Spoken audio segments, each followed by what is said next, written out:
Tumsifu Yesu Kristo. Tumeanza rasmi maadhimisho ya siku 3 za Kipasaka, ambapo leo jioni hii tunaadhimisha karamu ya Bwana, Alhamisi Kuu.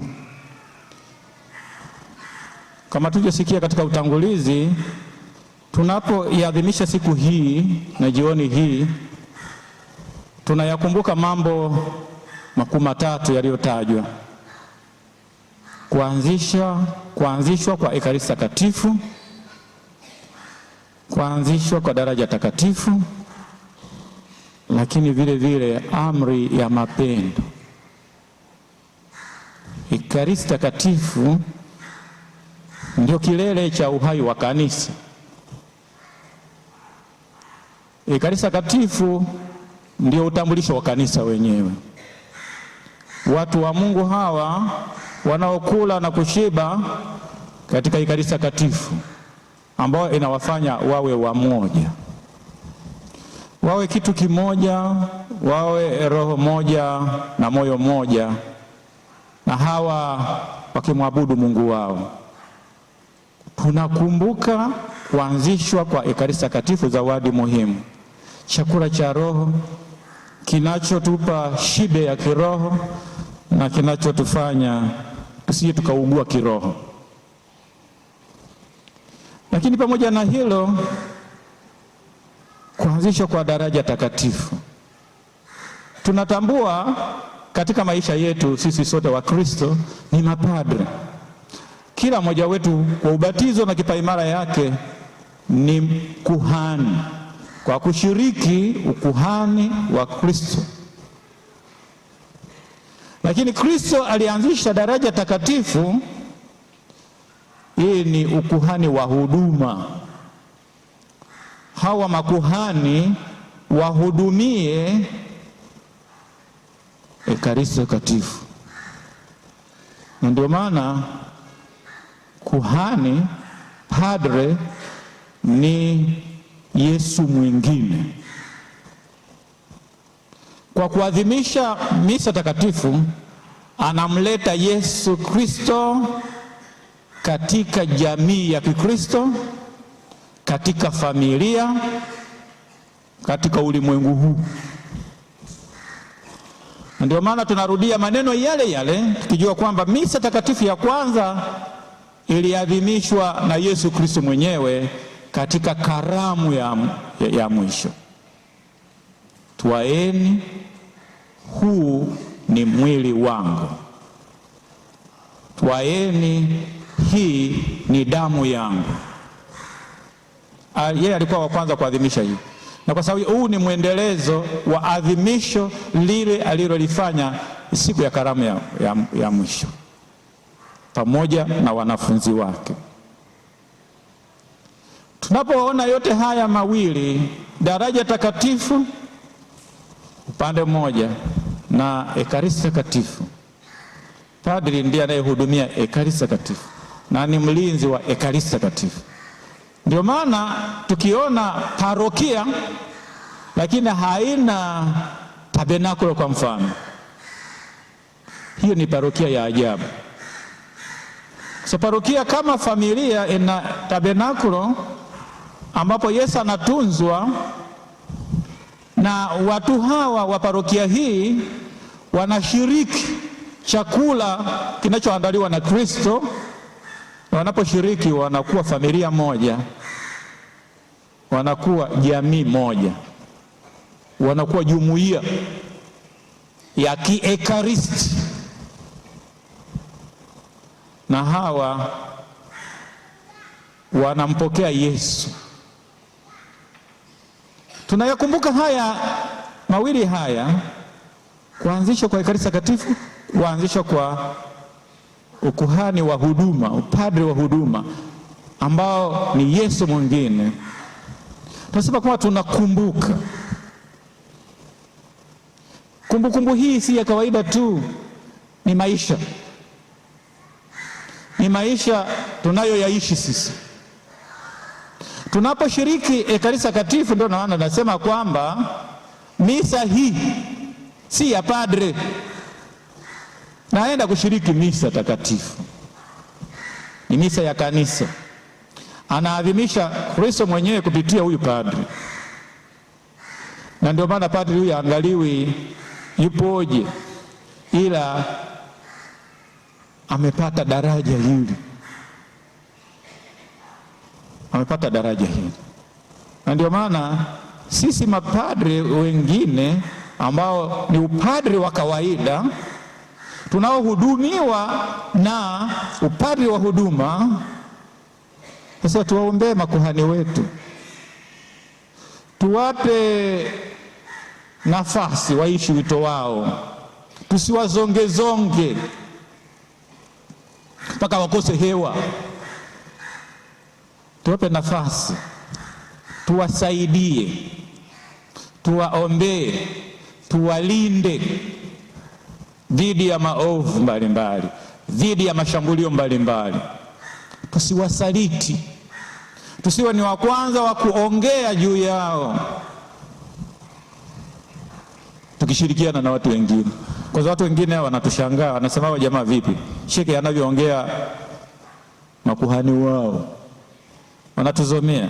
Bali tuwasaidie, si kuwasema, tuwasaidie kwa upendo, ili wahudumie vizuri Ekaristi Takatifu, walinde vizuri Ekaristi Takatifu, wawe karibu vizuri na kuiheshimu wa kwanza wao Ekaristi Takatifu. Na ukiona kuhani anaanza anaitupatupa tu Ekaristi, nasema huyu sasa ni kuhani wa mtindo gani? Ni wa kanisa Katoliki au wa sehemu nyingine? Wengine nasema anafanya ukumbusho. Sifanyeni haya kwa kunikumbuka mimi. Fanya haya. Kumbukumbu hii maisha haya. Kuishi yale tunayoyafanya. Naenda kukomunika na mpokea Yesu kwa imani. Katika maumbo ya mkate na divai, ni Yesu mzima yumo mle, mfufuka, kama alivyotuahidi, nitakuwa nanyi mpaka ukamilifu wa dahari. Naposoma Injili ya Mathayo sura ya 28 aya ya 20 hivi na kuendea hapo, anatueleza nitakuwa nanyi mpaka ukamilifu wa dahari. Na ndio maana ni utambulisho wa kanisa Ekaristi Takatifu, ambapo wahudumu wake ni mapadre, makuhani. Na ndio maana lazima tuwaombee kama nilivyosema. Lakini ya tatu, kumbukumbu hiyo, kukumbuka, tunakumbuka kutangazwa amri ya mapendo. Unaposoma Injili ya Yohane sura ya 15 aya 12 mpaka 13, amri yangu ni hii, mpendane kama nilivyowapenda ninyi. Na sasa tunapoona hivi, tunaangalia Yesu alitupenda kwa mtindo gani? Lazima tuwe wa kwanza kuangalia msalaba. Tunaona alivyonyosha mikono yake, alipopanua mikono yake na misumari iliyogongwa juu ya mikono ile na miguu yake. Alitupenda upendo wa sadaka, na sisi tupendane kwa upendo wa sadaka. Tusimpende mwenzetu anavyoonekana kwetu, ana sura gani, bali alivyo. Kama na udhaifu, tumsaidie aondokane na udhaifu kwa upendo. Tumuongoze kwa upendo, si kumzomea wala kumtukana wala kumdharau. Ni sura na mfano wa Mungu. Kwa haya matatu ndio tunayakumbuka hayo. Kuanzishwa kwa Ekaristi Takatifu, zawadi kubwa, Yesu yupo kati yetu, Immanueli. Tunapokuja mbele, sema mwili wa Kristo. Ninaposema amina, amina itoke moyoni, si kwa sababu nimefuata mstari wanaoenda kukomunika, si kwa mazoea. Naenda kumpokea Bwana, Na ndio maana katika hili, nina haja gani ya kwenda sehemu nyingine? Nina haja gani ya kuchanganya imani? Mbona ninaye Bwana, nimempokea Bwana Yesu Kristo, yuko kwangu kutoka moyoni, mwili wa Kristo. Amina. Na ninaposema amina, nakubali kuwa ushirika na wenzangu ambao wanampokea, ushirika nakuwa ushirika nao, nakuwa ushirika nao.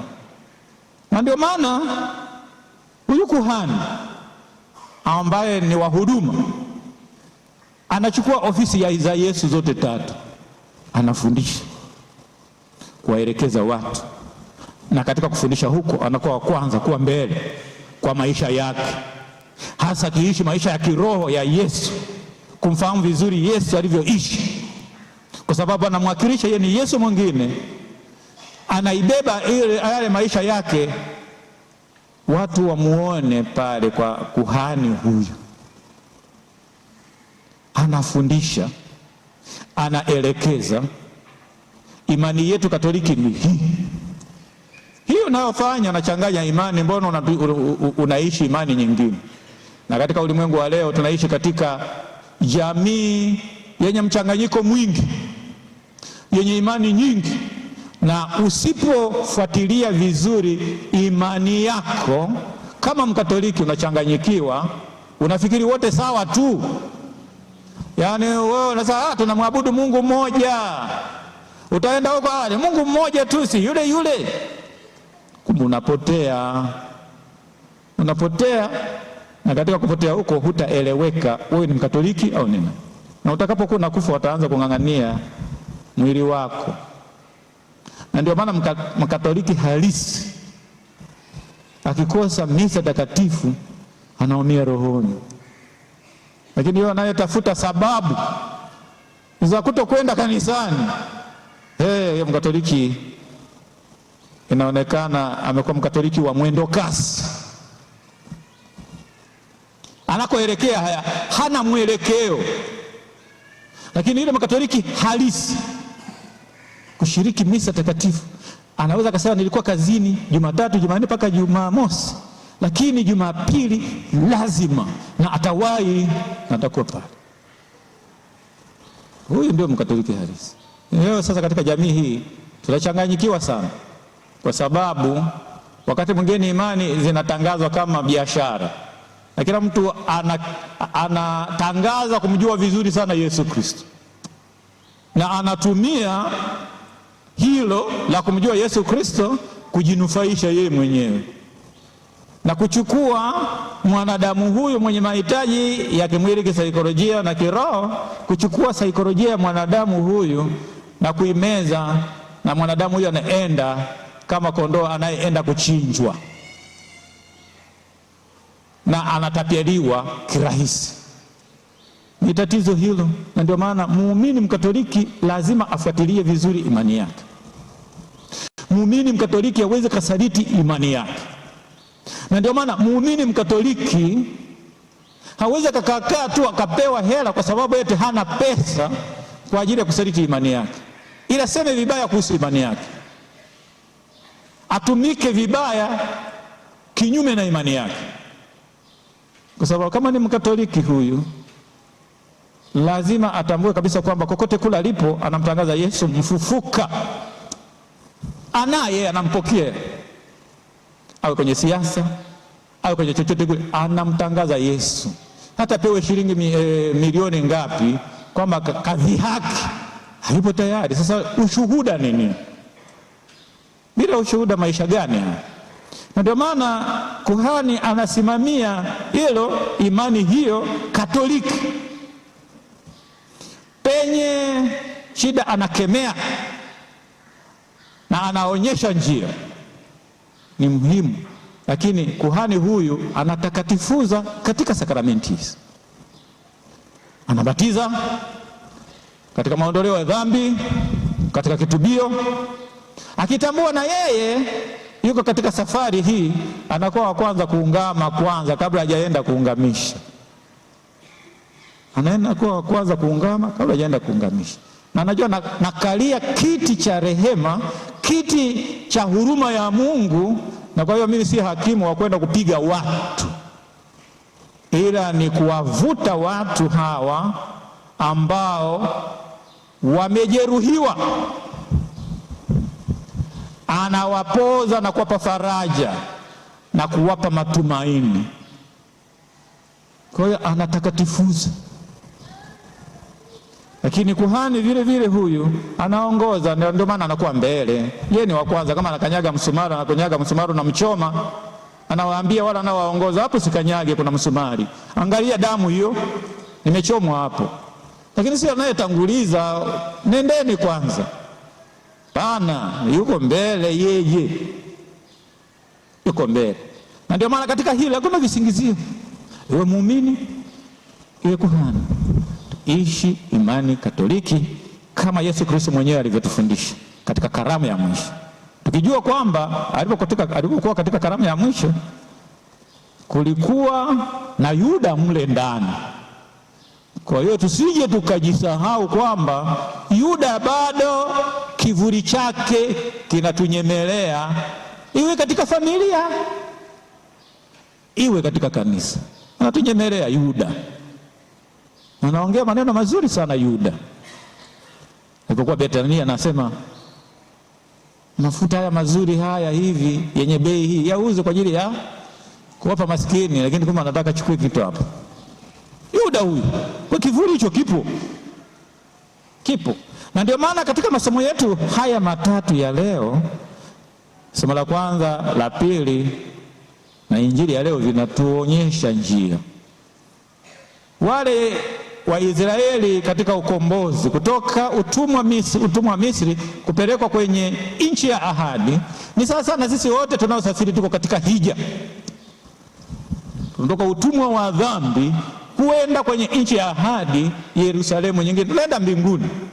Kuna jua, tuna vikwazo, na wakati mwingine tunajeruhiwa, lakini Yesu yuko nasi. Na wao walifanya hivi, na safari yao ilikuwa na maandalizi. Chakula chenyewe si cha kawaida, ni chakula cha maadhimisho. Kiweje? Kimeelezwa kama tulivyosikia katika somo la kwanza. Uweze kuwa na mwana kondoo wa mwaka, mfanye 1, 2, 3. Kama sio mwana kondoo, basi mwana mbuzi. Hakikisheni kwamba kila mtu apate chakula cha kutosha. Mko safarini hapa, na sio mwanze kuweka mafuta ya korie umo kwenye hiyo nyama. Pana, mchome. Na mtakapokuwa mnakula, muwe tayari, mmevaa viatu, mmejifunga vizuri, mnaanza safari. Na wakati huo damu ile mpake sasa utambulisho huu, muweke kwenye milango yenu hiyo, kwa sababu Bwana atapita. Na atakapopita na kuiona yeye, atajua kwamba huyu ni Mwisraeli huyu, na ataenda sehemu nyingine katika yale madhara yaliyowapata kwa sababu ya ugumu wa moyo wa Farao. Kwa alama iliwekwa damu. Lakini tunaona bado Paulo anatukumbusha kwamba jamani, katika maadhimisho ya misa takatifu tunayoyafanya, katika mkate tunaomega huu, na katika ekaristi takatifu hii, komunyo hii, ni ukumbusho wa kifo na ufufuko wa Kristo. Tunafanya hivi kumkumbuka. Kwa hiyo tuishi kumkumbuka, tuwe mashahidi katika kumkumbuka yeye. Hata wimbo wa katikati hivyo tumeuona. Je, kikombe kile tunachokishiriki si ushirika wa damu ya Kristo? Si ushirika? Na unapoongelea ushirika, sio kwamba tumetawanyika mioyo yetu. Mioyo yote iko pamoja, kwa sababu iko kwa Mungu. Roho zetu ziko kwa Mungu. Kwa sababu hiyo sisi tumejumuika kwa Mungu ndani kabisa kwake, mioyoni mwetu. Mkusanyiko wetu huu wa nje, hata wale ambao Ni washabiki wa mpira, wanaweza wakakutana pamoja wakakusanyika, lakini maadui ile ni mashabiki. Hata maadui wanaweza kukaa pamoja. Lakini hii jumuiya ambayo inamwabudu Mungu ni jumuiya ya pekee, kwa sababu inaanza kukutana kwanza moyoni na rohoni, kwa sababu roho zao na mioyo yao iko kwa Mungu. Haya ya nje ni matokeo ya ndani, na ndio maana katika kuishi hivyo tunaishi kutoka moyoni, na tunapompokea tunapokea kutoka moyoni, tunakumbuka kutoka moyoni. Ndio maana tunaishi hivi, si kwa mazoea, ila ni kwa maisha. Na ndio maana sasa tunapompenda mtu kwa upendo wa sadaka, na ndio maana si tunamwangalia alivyo. Tumwangalia Yesu katika karamu ya mwisho, aliwalisha wanafunzi wake. Aliwalisha kwa ameshiba kabisa, lakini aliwaosha miguu. Baada ya kuwalisha na kuosha miguu, aliondoka. Tunaona kwamba katika Injili ya Mathayo nadhani, ambapo sasa yuko Getsemani, jamani kesheni, jamaa ameshalala, kesheni, wamelala, kesheni. Baba, kikombe hiki kiniepuke, lakini si mimi bali mapenzi yako. Na alipowalisha na kuosha miguu, alienda kufa. Na katika hilo alikuwa ameshaanzisha tayari. Tunaona huduma inayogeuka kuwa ushirika. Ushirika ndio jamii yetu hii, ushirika wa watakatifu, wana wa Mungu.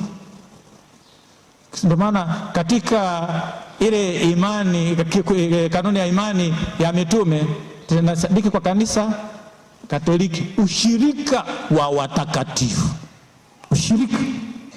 Ndio maana hii, ili tuweze kutambua ushirika, tunaweza tukarejea tukaangalia jamii ya kwanza tunaposoma katika kitabu cha Matendo ya Mitume sura ya 2 aya ya 42 mpaka 47. Wakawa waaminifu katika mafundisho ya mitume, wakawa waaminifu katika mafundisho ya kanisa. Mama kanisa akawaongoza, wakawa waaminifu. Sisi hapa na wakashiriki, wakawa katika ushirika katika kuumega mkate, wakawa ushirika, moyo mmoja, roho moja. Maanake moyo mmoja, upendo mmoja, roho mmoja, manake imani moja. Na wakawa wakiumega mkate kwa ni ndugu. Na ndio maana tunaongelea leo hata hivi jumuiya ndogo ndogo. Tumeadhimisha miaka 50 ya jumuiya ndogo ndogo, lakini bado watu wengine hawana habari na jumuiya. Jumuiya ndogo ndogo, tunatoka familia hii tunaenda familia hii, na tunapotoka familia hii tunaipeleka tena baraka katika familia hii. Sasa kuna wengine wakaidi, hawataki kusali jumuiya ndogo ndogo, na wanasubiri mpaka jumuiya iwe kwao. Uchoyo wa baraka. Wenzako wamekuja kwa mabensari kwako, wewe unasubiri. Na wengine wanakuwa na waongo, watakapokuja kusali kumelala ndani, waambia nienda mashambani. Wewe kujaribu siku moja eneo fulani, tumeenda kwenye jumuiya, sababu ameenda shambani. Kweli, ngoja tumuite, tupe namba yake, ametuita. Anaongea yani yuko chumbani mwake. Aibu. Kwa sababu hiyo, na kila kitu kilichowekwa na mama kanisa kina maana yake, kulea imani yetu, kuiongoza imani yetu isipotoke, ili tuweze kwenda mahali pazuri. Kwa hiyo ndio nasema kwamba hawa jamaa walioishi hivi walikuwa moyo mmoja na roho mmoja. Unaposoma kitabu cha Matendo ya Mitume sura ya 4 aya 32. Na ndio maana ili tuweze kuwa ushirika, tunahitaji kufunua makaburi yetu, tufufuke.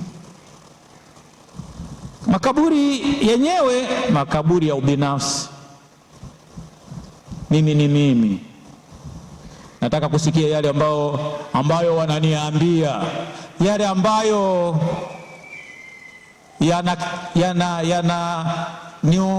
yananiingiza moja kwa moja kama umetukwaza wewe. Sitaki kuyasikia hayo. Nataka sifa. Nisifiwe daima. Hata mtu akisema kwamba sijawahi kuona mtu kama huyu dunia nzima, mtu mwenyewe hajawahi kufika hata Kariakoo. Hiyo dunia hiyo ameangalia watu hao, na wewe unakubali ndio mimi.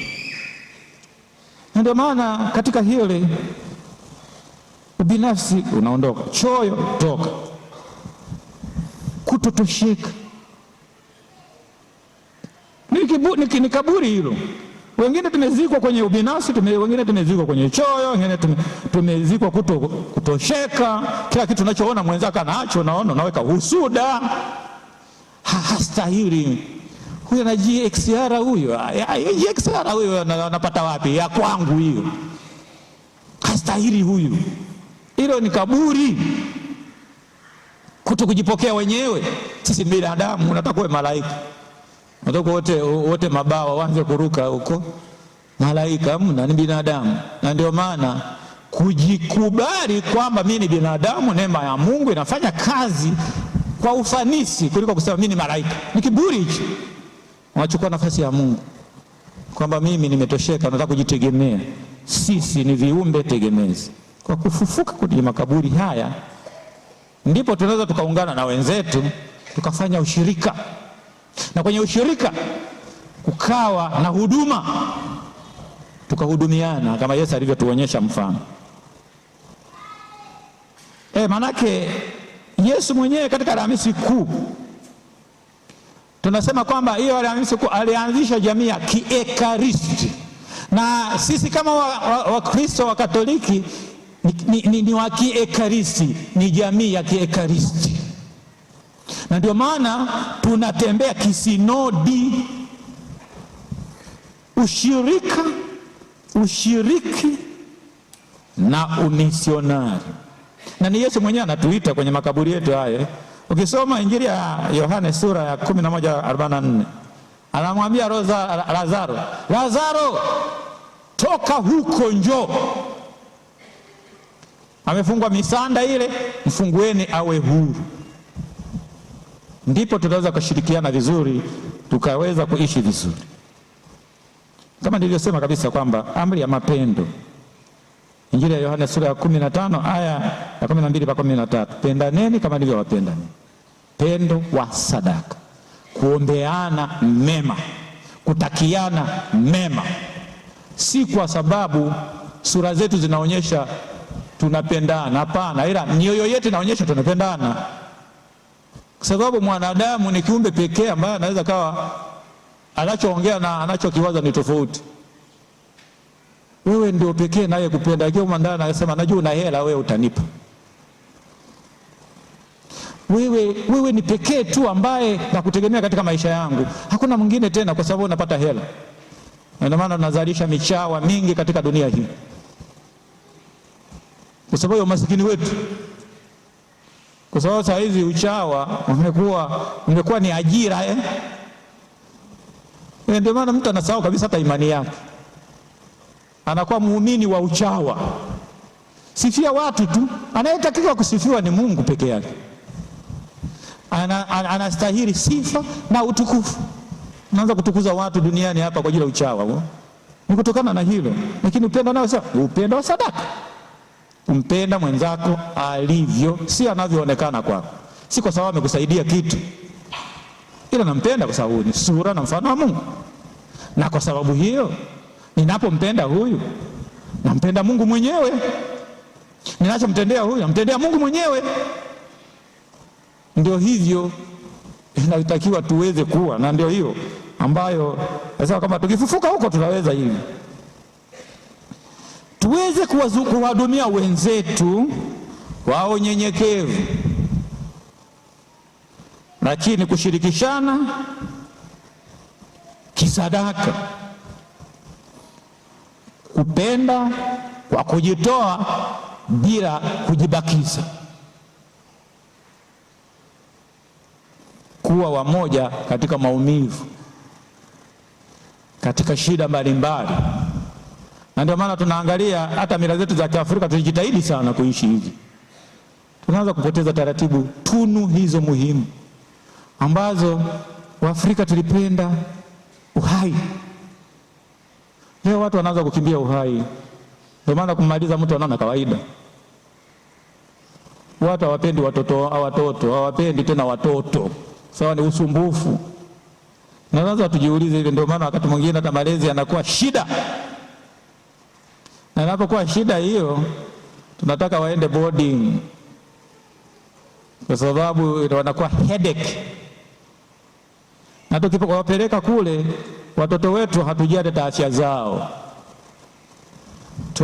Tunafanya wabugie misukari nini, sheheni mavyakula, anaenda kumuona mtoto, tunamharibu.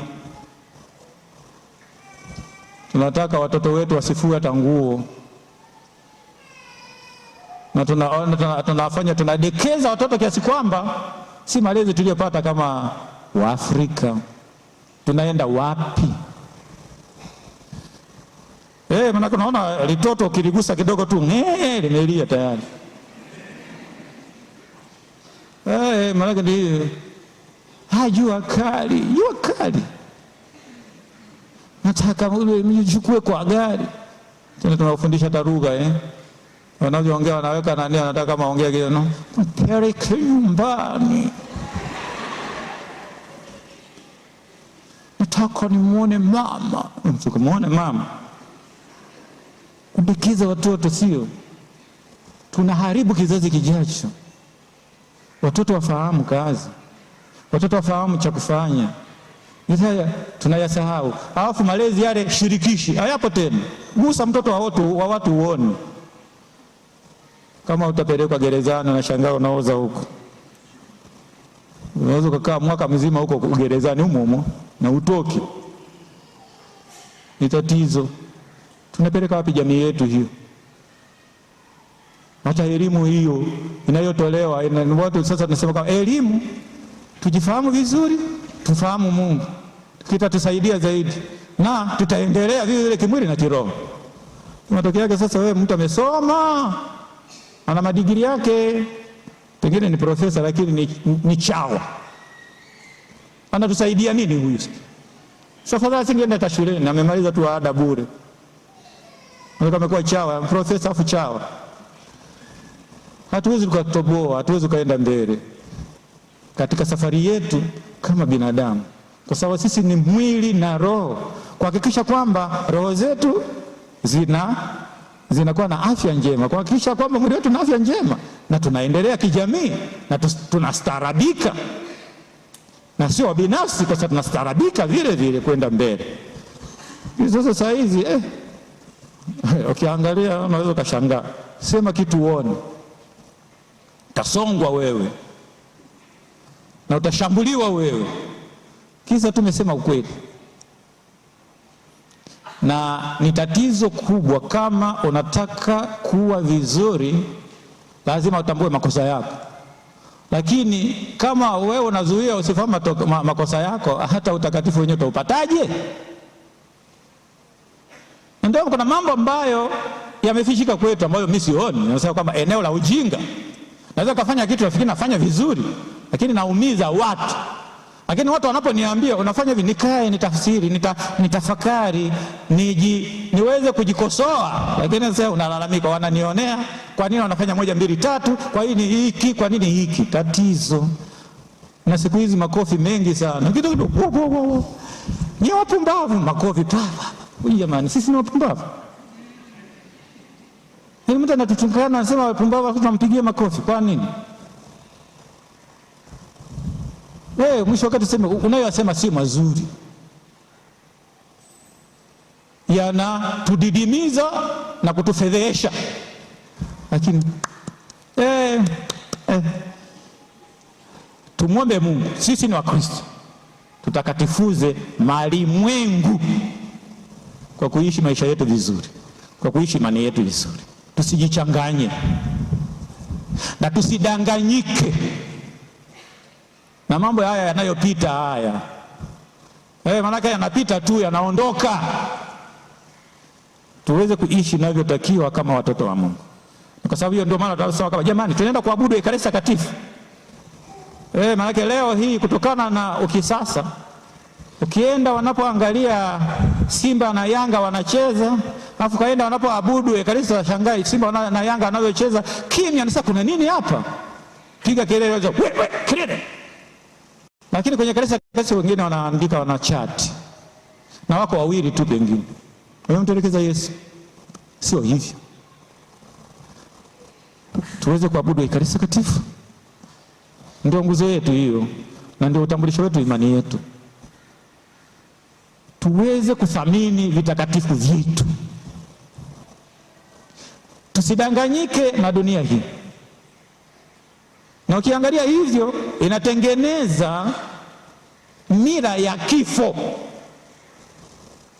Yaani mimi nimefaidika, wewe kama wewe hujafaidika, shauri yako. Unakufa, shauri yako, mimi sina habari na wewe. Hatujaliani katika dunia.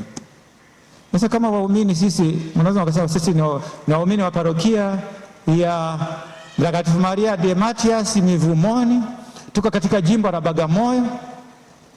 Au mnakutana, mko kazini, mnanuniana, amuelewane. Sasa jamaa, kanisa la Sinodi hilo la ajabu kweli.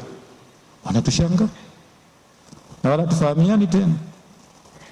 Lazima tuangalie yote haya, na tunapoelekea katika nimesema maadhimisho ya siku hizi kuu 3 za Kipasaka, tutafakari kwa undani liturujia hii inavyotupeleka, na tutafakari kwa makini, sio tu kwa juu, maisha yetu yako wapi?